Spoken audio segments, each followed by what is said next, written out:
Okay.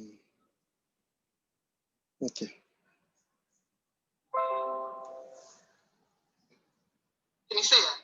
Yes. I'll have to turn it off here, won't I? Yeah. So how do I share this? Start watch party. Just relax. Okay. Good afternoon, everyone. Start watch party. Good afternoon, everyone. We're just having a few technical problems, but thank you so much for joining Lesleye Starts the Conversation today. And I'm here with Sam Leigh, who is Sam, are you gonna introduce yourself today? So thank you, Sam.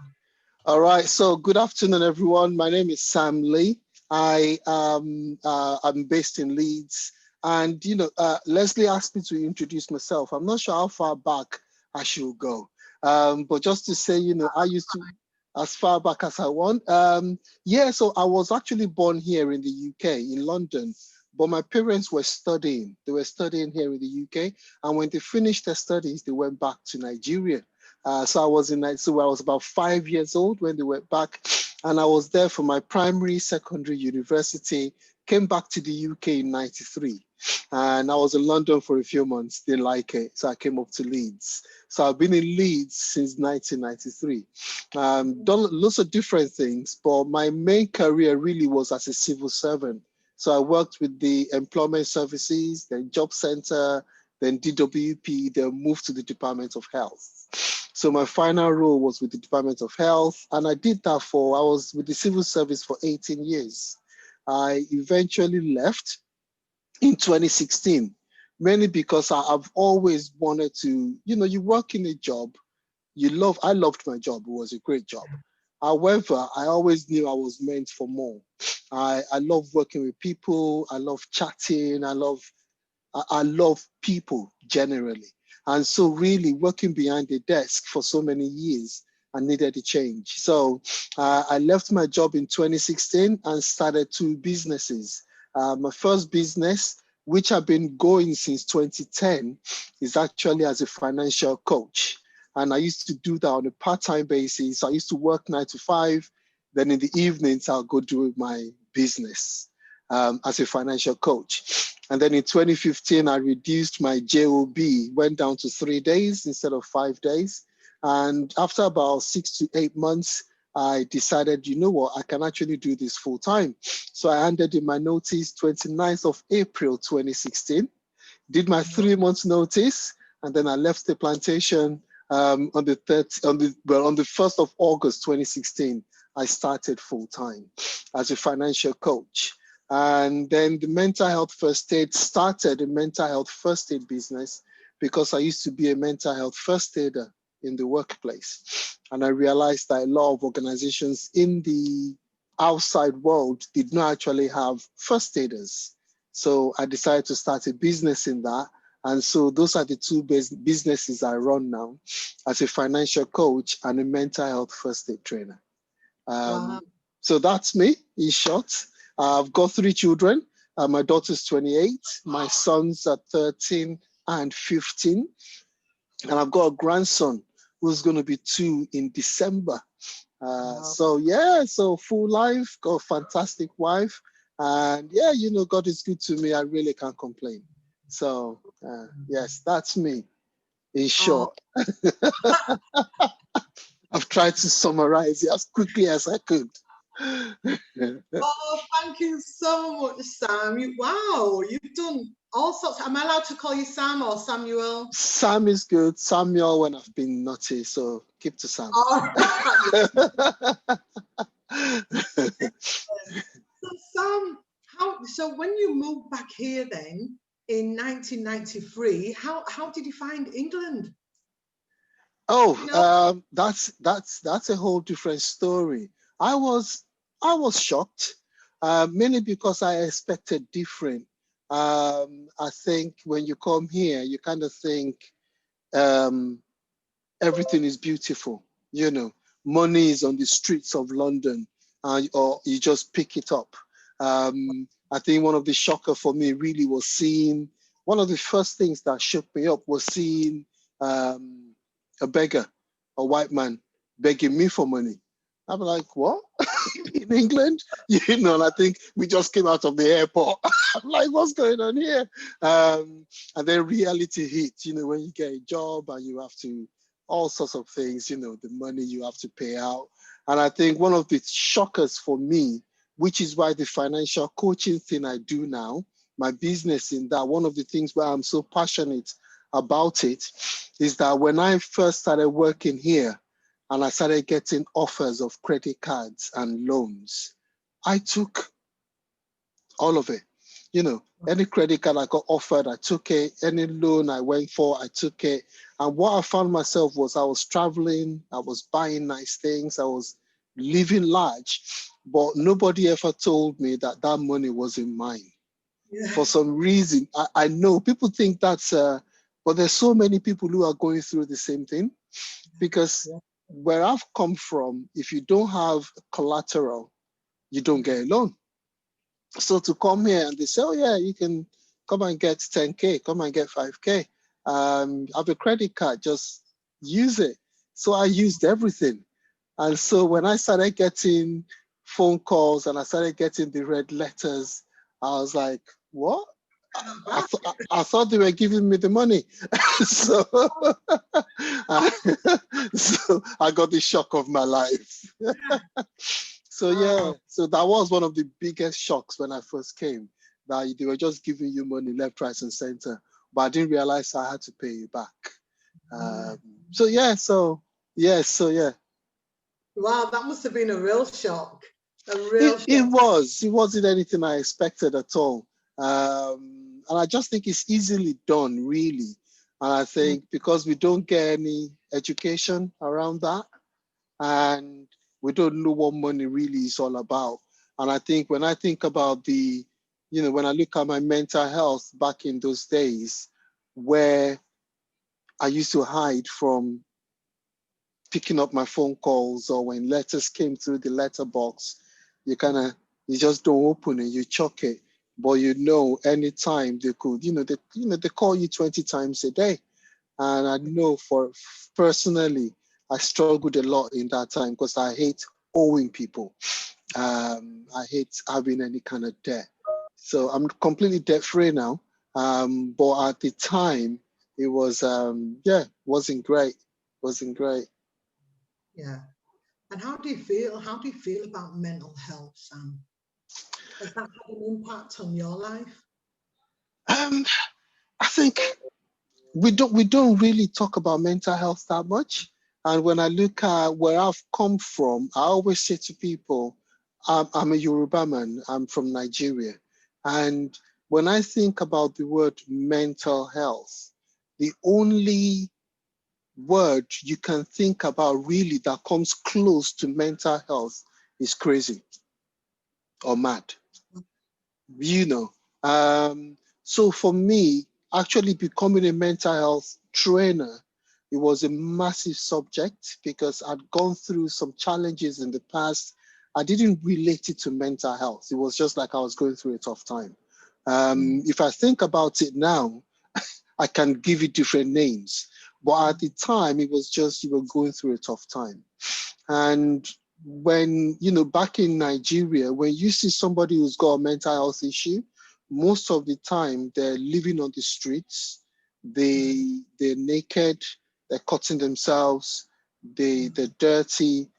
And so when I, for myself as an African, and I'm sure I can speak for a lot of other Africans out there, which I have spoken to, when we think mental health, we see that picture of that person living on the streets, cutting themselves naked. Crazy being the term that we use, which is why sometimes we don't like to talk mental health, because we think it's just that. Yeah. But is recognizing that, recognizing that mental health is a broad prospect. You can have good mental health, you can have bad mental health. We all have mental health. And I think for me, it's recognizing that, understanding that, and increasing my knowledge basically around the subject. Yeah. I never really thought about mental health, though. I never really I don't know if I've been through mental health but then mental health is depression. It's also very similar, aren't they? So I've had depression, but I think only in this time is where I've really thought about mental health. Yeah, yeah. So I mean, I think even just listening to what you're saying now, yeah. and a lot of people have that impression about mental health. When they hear mental health, it's about one thing. But what we teach people is actually that mental health is broad.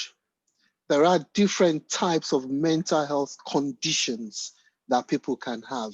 So we all have mental health, each and every one of us. You have mental health, I have mental health. Just like you have physical health. You know, I look at you now, you look physically fit, you've not got a patch over your eye, you know, you look healthy. So you've got good physical health, just like you have good mental health or bad mental health. So I can't tell right now if you've got bad mental health. You might be going through some mental health challenges. So when we talk about mental health issues, you've mentioned depression, but then there's other things. There's things like anxiety. And even under anxiety, there are lots of different types of anxiety disorders. So there's PTSD, there's OCD, there's all sorts of different things under that banner. And then you've got things like schizophrenia, you've got bipolar. They're all mental health conditions. So really one of the exercises I do with people, and when we think mental health, we just think bad. Yeah. We never think good. So there's an exercise I do with people when I do my course. And the exercise is quite interesting because I put up 2 whiteboards, right? And I say, okay, positive and negative. And I ask people to think of the word mental health. What positive words come to mind and what negative words come to mind? And I say, go for it. And it's amazing when you look at the positive words, there might be about maybe 4 or 5 words on there. When you look at the negative words, there's usually no space left on the piece of paper. So there'll be so many words on there that I cringe when I think about the words on there, but it happens everywhere. So I've done this with corporate banks. I've done this with high school. It's the same thing. I've done this with charities. I've done this with different broad organizations, and it's exactly the same thing everywhere. The negative words will be loads, the positive words will be tiny.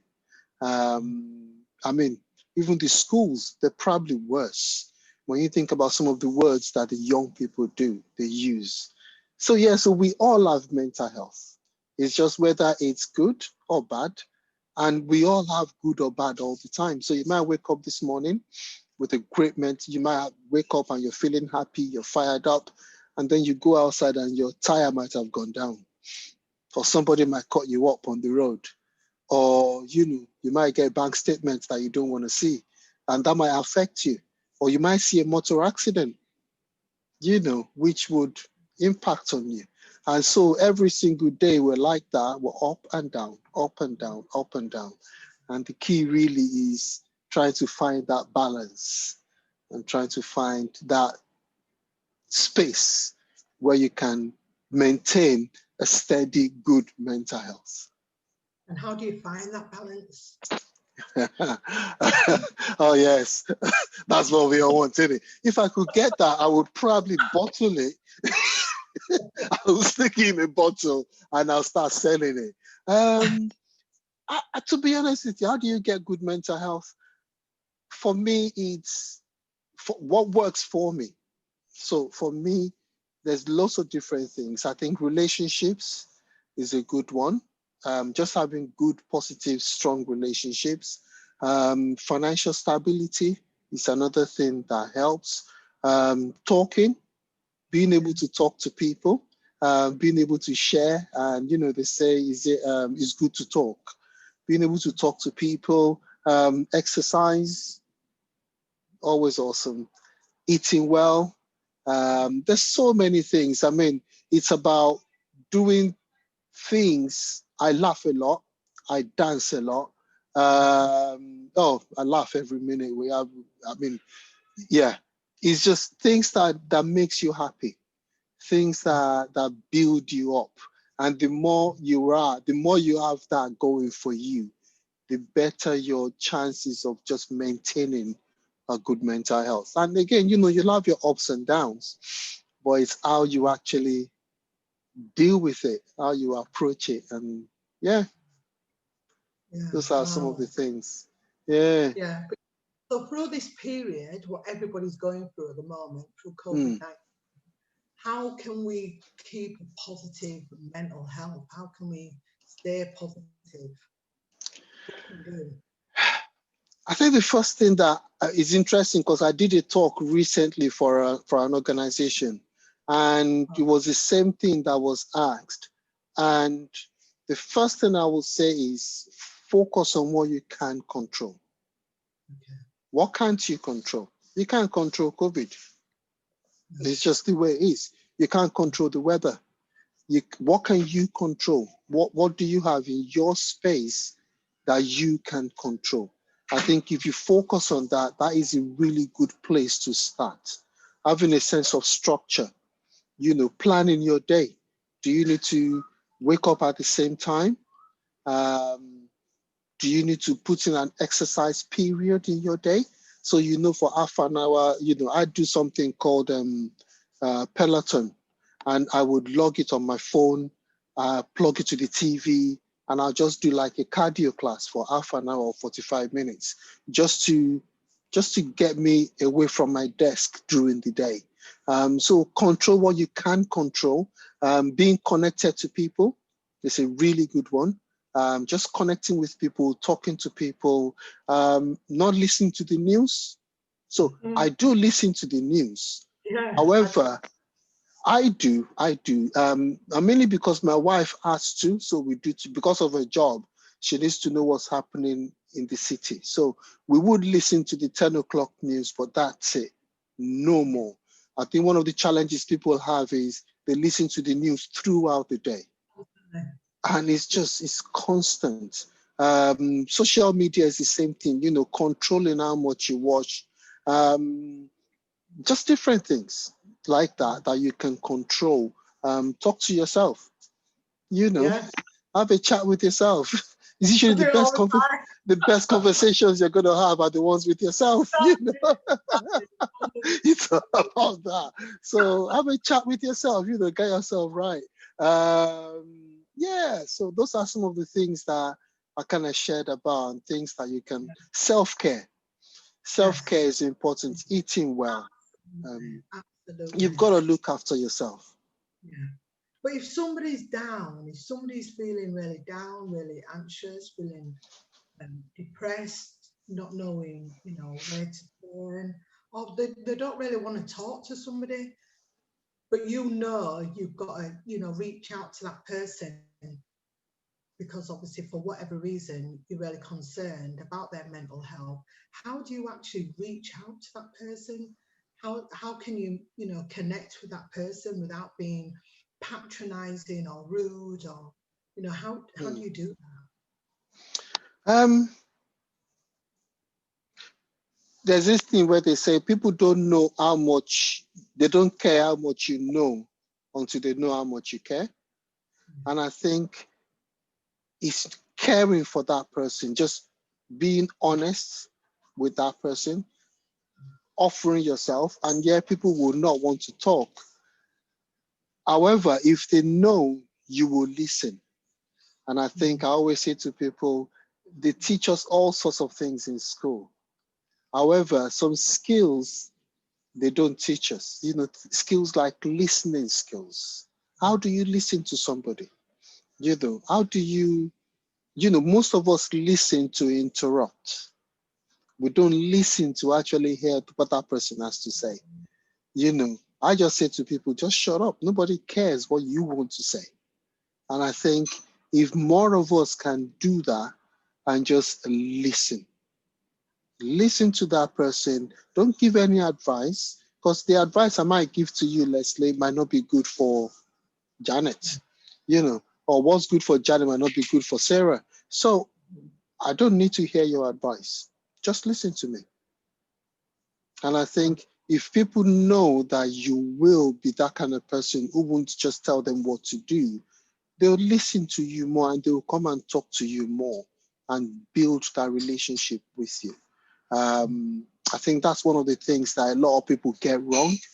They don't just give themselves over and say, talk to me. I just want to help. I don't want anything in return. There's no hidden agenda. I just want to be here for you. So sometimes people will say, how are you? And if you say fine, they just move on. And something I tend to do really is, no, really, how are you? Yes. Ask twice, sometimes 3 times, because we don't like to infringe on each other. But I say infringe away. Infringe, talk to me. I'm happy to take it. And if I can help, I can help. Yeah. No, I think that's perfect, because I know there's a lot of people who, when I speak to friends, it's like, hi, how are you? And it's just a general question. But if we just stopped for a minute and just really ask that person, no, really, how are you? Yeah. What are you doing? But I suppose it's just taking that time. And then for me, I don't want to push myself onto that person, but I think sometimes we actually do need to do that, to find out, because I think the situation where what we're living in the moment, is just really hard on a lot of people. And a lot of people are coming back and saying, they're finding this really hard. I mean, being at university and talking to the young people, they're really going through so much different issues. Yeah. So, and it's like, I don't know what advice I can give them. So I just listen. Yeah. I just listen to what they've got to say. Yeah.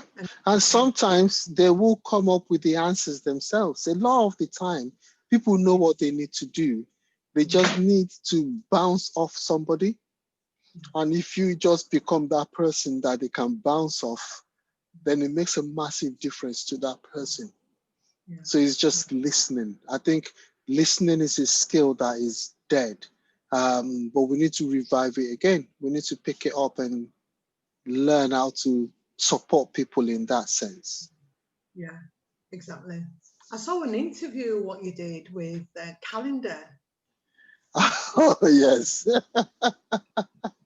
I think that, I remember that. Yeah, that was a couple of weeks ago. Yes. Yeah, that was excellent. So you was talking about Black Lives Matters and mental health. And, yeah, so just talk to us about that. Yeah, I mean, I think there's different aspects of, as Black people, we need to be real. We do not talk about mental health. We don't like this subject. And I think that is historical. There's this issue whereby, statistically, a Black person is more likely to be sectioned than somebody who isn't, than a Caucasian. There's so many examples of 2 people doing exactly the same thing, black and white. The Black man gets locked up and the white man doesn't. And what I find, and I actually get phone calls from people whereby they'll say, this person is going through this challenge. What should I do? And it's difficult to say, call the mental health, call the GP, because it's almost like, oh yeah, if we call them, they're going to lock them up. So we take a long time before we actually seek help, because we're afraid that we are going to be sectioned. And I think the system needs to change. I'm not sure if that's going to happen anytime soon, but I do sincerely believe that is one of the reasons why, if you go to mental institutions or if you go to psychiatric homes, you will see more people there from Black ethnic minority groups in proportion to the rest of the country. So this stops people from seeking help. And like anything else, if you were to cut yourself and you don't deal with it, the longer it goes, the worse it gets. So let's say, for example, 2 young people at the age of 17, a white guy and a Black guy, they show some mental health challenges, okay? as they get to 18, 19, it's going to get worse. The white person feels comfortable going to the doctor. Because they know they'll get the medication, they'll get the support. But the black person knows if they go, they'll likely get sectioned. So they delay going to the doctors. And what that generally means is by the time they get to the age of 25, which is when they're now way too late, it's too late by then. You get what I'm trying to say? It's too late. And I say to parents, and I've spoken to parents with children at 15, 16, 17, they've expressed some sort of, you can see that something needs to be sorted. But they say, no, we can't go. We can't get help. And I always say, if you don't get help now, if you wait another 4 or 5 years, it's going to be too late. So my encouragement and I know it's easier said than done, but we need to go and get the help earlier. Yeah. But also the system is stacked against us. You know, there's this thing whereby if two people expressed mental health anguish outside, the public are likely to call the police if it involves a black person. Yeah. And you know, when the police get there, they lock the person up. So that stops us from seeking help. However, we do need to get the help, because holding on to that person and not getting the help, you know, most of the time we try and pray the evil spirit out of people. And I'm a praying man, I'm a Christian myself. Prayer works. However, we also need to add we need to add the physical. There needs to be an action that supports the prayer. Praying is never enough. There needs to be an action that goes along with that. And that action really is getting professional help. And I'm hoping and praying that we can have more Black professionals in this area, so that at least when we refer our people to them, they can give them the right support. Yeah. So what would, that is half of it. No, that's fine. I mean, what would be great would be like to have like a directory of Black mental health professionals. Yeah. That's a good idea, actually. I'm actually start doing something like that. You know, just Black mental health professionals that can deal with Black people. Yeah. Because unfortunately, we do get sectioned a lot quicker than white folks. It's just the way it is. To go look at the numbers, go look at the stats. So I'm not saying anything that is wrong. No, you're not. So it's more of us just getting the support and getting the help. I'm not sure if that answers that question. Yes, it does, definitely. So how do you feel, is it more women who are coming forward with mental health, or how can we get the men talking? You know, men... That's a big subject. Men, you know, we don't talk, do we? We don't talk. No. And I'm not sure exactly how to help with that, apart from,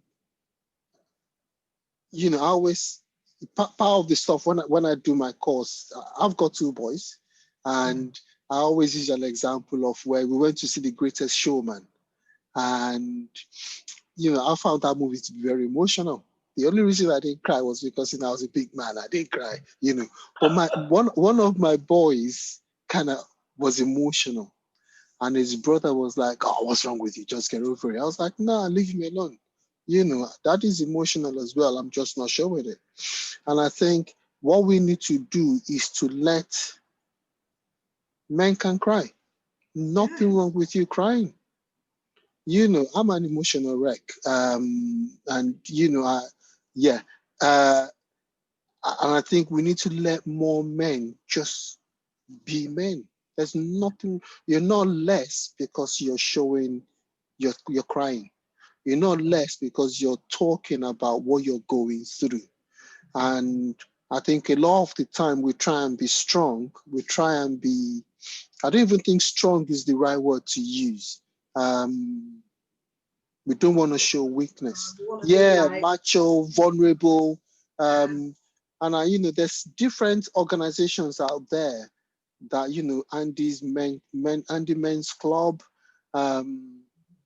So there are organizations out there that try and support men when it comes to their mental health. But as parents of boys and men, I always, as a group scout leader, I've had moms and I've heard moms say to their boys, "Oh, just get over it. Just you're a boy, you can't." I'm like, leave him alone. He's only 10. He can, if he wants to, he doesn't have to jump into the pond if he doesn't want to. It doesn't make him less of a boy compared to the other boys. Or this, we say things like, "Oh, don't be a girl." What does that mean? So I think, and because we grew up like that, saying, you can't cry or don't be a girl, don't do whatever it is we say, it stops men when they get older being able to express their emotions and being able to express themselves. So I think it starts with us as moms, as parents, to encourage our boys to just talk about how they're feeling, talk about what's going on. I do that with my sons all the time.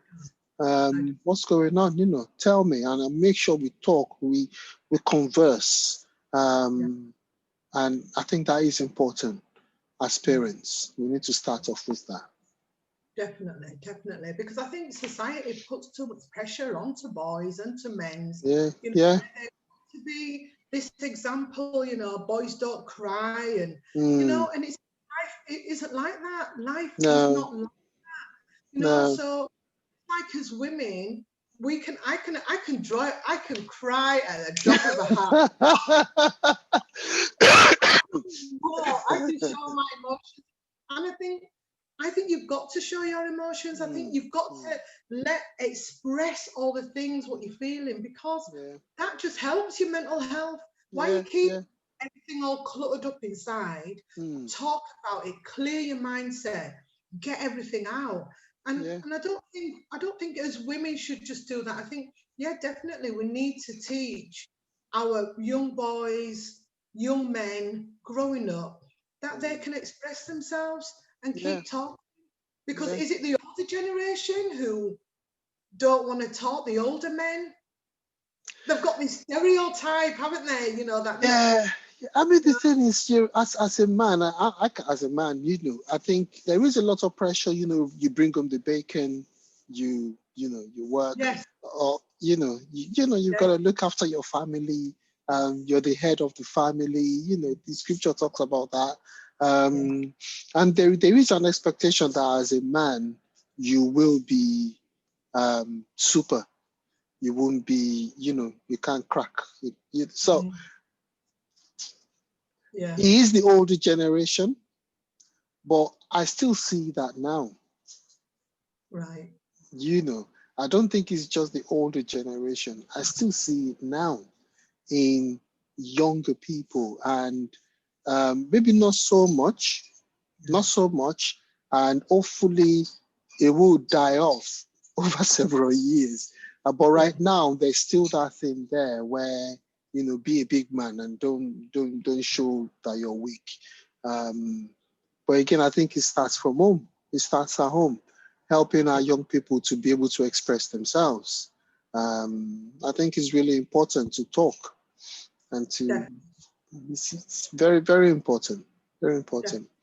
Definitely. So the work what you do, can people, phone you and to if they had any problems, what sort of people could or where could they go? Actually, when it comes to for my two businesses, so my mental health first aid, I actually just train people to become mental health first aiders. So I would go into a company, into an organization, they'd invite me in, and I will train their staff. You know how you have a first aider in every workplace? If you get a paper cut, or if you, I don't know, fall down, they'll come and patch you up. And it's exactly what I do, but with mental health first aid. So these are people who I train them so that when they're at work, when they can identify signs and symptoms of some mental health issues in the workplace. And so I teach them how to recognize those signs. I teach them how to talk to those people, because a lot of the time we don't know what to say. We don't know how to say it. And so I would, we go through role plays. We do role plays in the class. If somebody is suicidal, what do you say to them? How do you approach them? So we cover those, we cover suicide as well. It's amazing how 17 people a day take their own lives. 17 a day. And we all know somebody, majority of us know somebody who's taking their own life. And, usually when I run a course and I would have, let's say 16 people in the class, a lot of the time, it gets really emotional because people either have somebody in there who's passed away through suicide, or they've known somebody who's survived a suicide attempt and is still really raw. So one of the things we do in the class is we do role plays, how to talk to somebody, how to approach them. What do you say to that person? What questions do you ask? Where do you pass them on to? And so when I run the course, when I do the course, I teach people how to do those things. And we cover all those subjects like anxiety, we cover bipolar, eating disorders, self-harming. How do you help somebody? How do you spot the signs of self-harming? How do you spot the signs of an eating disorder? What do you say to that person? How do you approach them? Yes. So give me 3 points. Somebody with an eating disorder, how could we spot that? How can we find that out? It's a 2-day course. So eating disorder, for example, there's different telltale signs that you can notice. Sometimes it would be the smell of vomit is an example. I know it's a bit gross, so forgive me. If somebody's been sick, sometimes you can smell it. There's the yellowing of the teeth as well, sometimes because somebody's been regurgitating their food. There's just looking out for over lunch, what person does over lunch, how much they eat, becoming really slim. Sometimes is another key. Over-exercising, watching their calories to the very, very minute detail. So there's, now some people might just be really, really fit. That's great. But ask the question. It'd be difficult for me to break it down here now. But so when we do the course, we teach you how to spot all those signs and what to see and what to say to that person. How do you say it to them? But like I said, it's a 2-day course, so we really get into it. But I love it. I've trained thousands of people over the last 6 years, 5-6 years. I've been doing this. I used to do it part-time, then I went full-time. But when I look at the two things, when I think about my finances, well, a lot of us, when I mentioned suicide earlier, 17 people a day take their own lives, and it's usually for 2 reasons. One is finance, and second is relationship. But usually behind the relationship is the finance.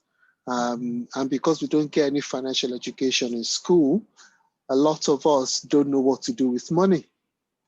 So I love that part of my business as well, whereby with that, I actually sit down with people and I talk to them about money, and I give them a plan that gets them from where they are to where they want to be. So with the money side of things, I'm happy to get a phone call and sit down with people and give them a plan. With the mental health side of things, it's usually a 2-day course that you would attend that would prepare you to become a mental health first aider. So if you come across somebody who's having a panic attack, what would you do? Most people don't know. So we teach you what to do on the course. We teach you how to help that person. And yeah, so those are the two things with mental health and finance. Yeah.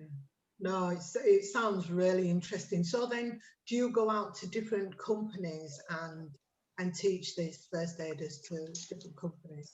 Yes. So I've got, oh yes, I at the beginning used to advertise myself. Now it's more word of mouth.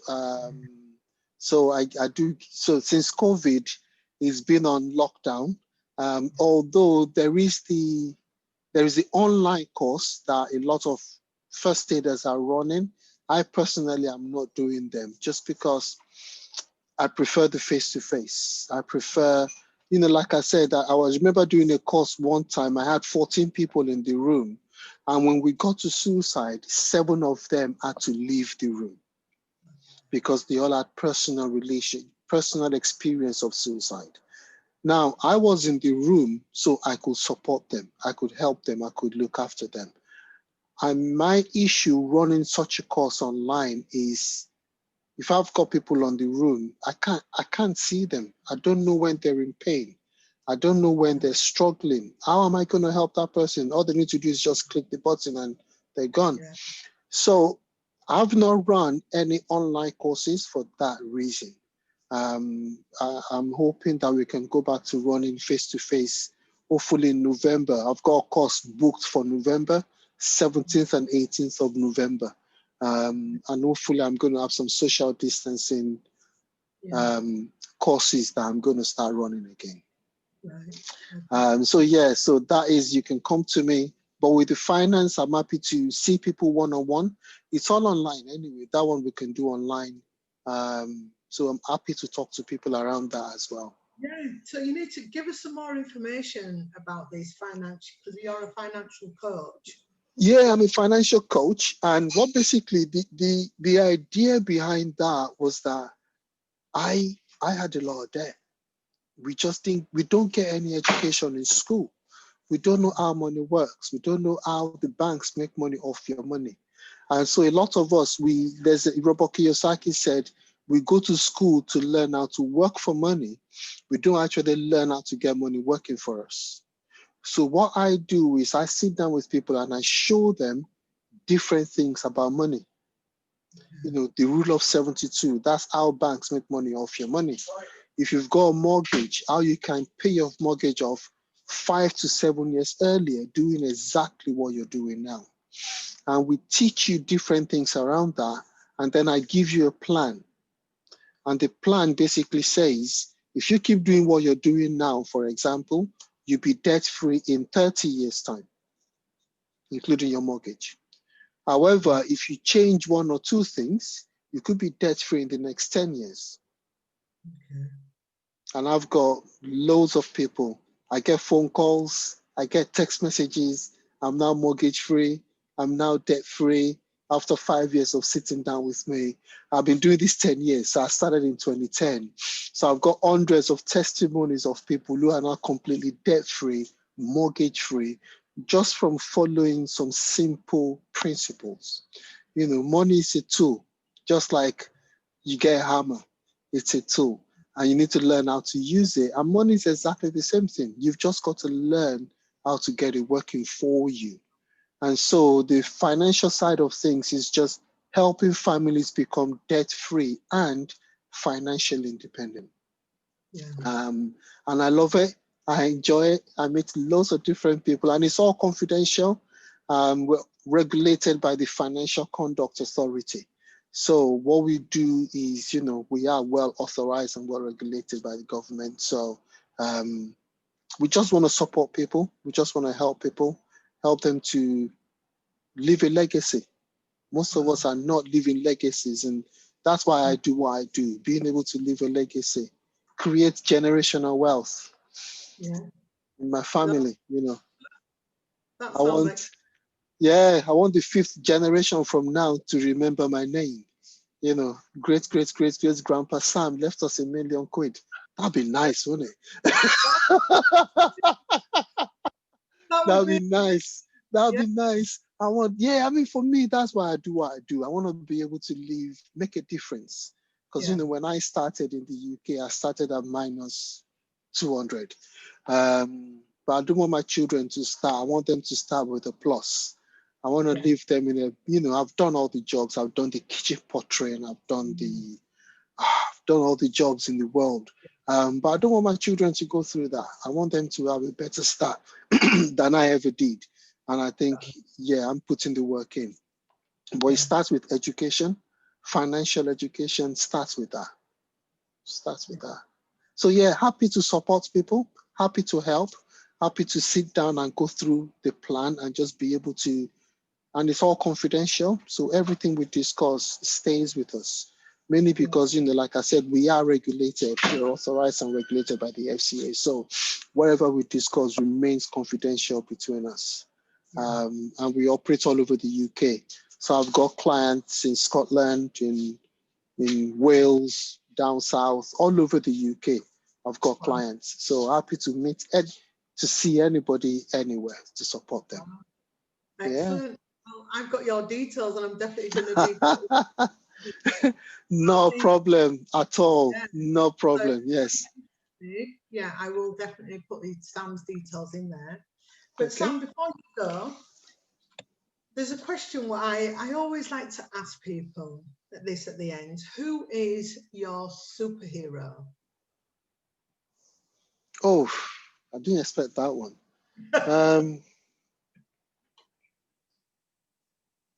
And why? You can have more than one. Okay, if I think about, okay, so that's a good question. If I think about if as a Christian, I've always loved the story of David, King David. You know, he wasn't that awesome to look at. He was just a regular guy, but he did amazing things. He messed up. He fixed up. He cried. He danced. He had a great time. But God said, you know, he's the man after God's own heart. He was human, basically. And I think if I can live half the life that he lived, whereby, you know, I've messed up and I've fixed up and I've cried and I dance and I do all sorts of things. So if I had to think about that, I think of King David, just to think of the wonderful life he lived. And he was honest. You know, he said, okay, I messed up. And then God forgave him and he continued to live his life. So yeah, King David would be, if I'm just I didn't expect that one. So I can't think of anything else. But yeah, it would be a classic one for me. Yeah, no, that's lovely. That's really nice. So where do you see yourself in the next 5 years, Sam?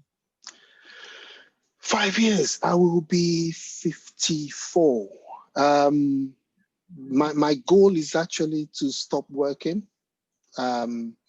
My goal is by 55. So my wife is from St. Vincent, SVG, and the plan is to have something there and live in there. But I'll have my businesses here in the UK. And another secret ambition really is to take my business from here to the Caribbean, so that I can run it there, not just in St. Vincent, but the other islands. Both the mental health and the finance, because these subjects are worldwide. So, you know, been talking to some people there and they don't deal with mental health over there either. The money principles we teach is the same all over the world. So I would say within the next 5 years, I would love to be able to be, and I am on target. I am on target. I've got a plan in place and I'm working my plan. and it will happen. I know that for certain.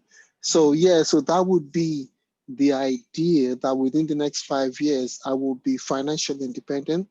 My business will be running itself, and I would love to travel the world and speak and teach and empower people. I love empowering people. That's my passion. So yeah, I would love to be empowering people in the next 5 years, more than I'm doing now all over the world. Yeah, no, that's brilliant. Well, you've definitely empowered me, because I'm just like made notes, and I've been really looking forward to having a conversation with you regarding mental health, on to get some tips so you can pass on to other people. But so thank you so much, Sam. I really appreciate you coming on here and giving people some tips on what to do. And if anybody's out there who wants to talk to Sam, or wants to reach out to myself, or just wants somebody to talk to, just reach out. And there's loads of different organizations where you can talk to us, and yeah, we're here to support, because the best thing is what Sam said, is to talk. Yeah. I mean, yeah, I'm happy to one of the things, my signature on my email is help enough people get what they want and you get what you want. I'm happy to help. I'm happy to support. I'm happy to be there for people. And just, the better everybody is, the better the world will be. We all lift each other up, don't we? If you lift somebody up, you get lifted up. So we all kind of lift each other up. So yeah, happy to support, happy to help. Excellent. No, thank you so much, Sam.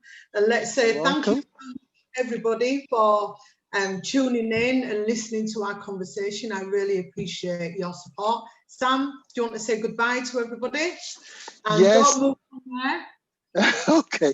Thank you so much, everyone, for being on the call. Really appreciate you being here. And yeah, God bless. Have a fantastic week.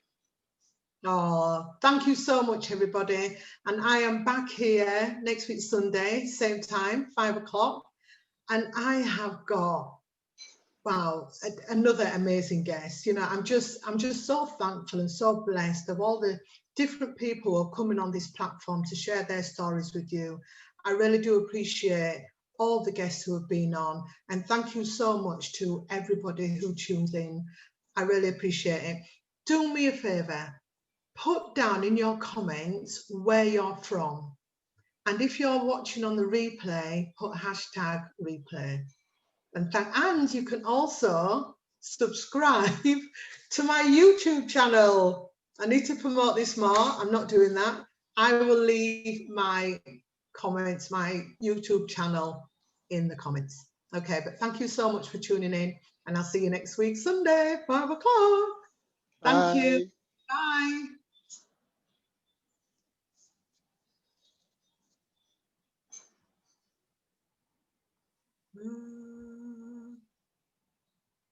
Oh, Sam, thank you so much. It stopped.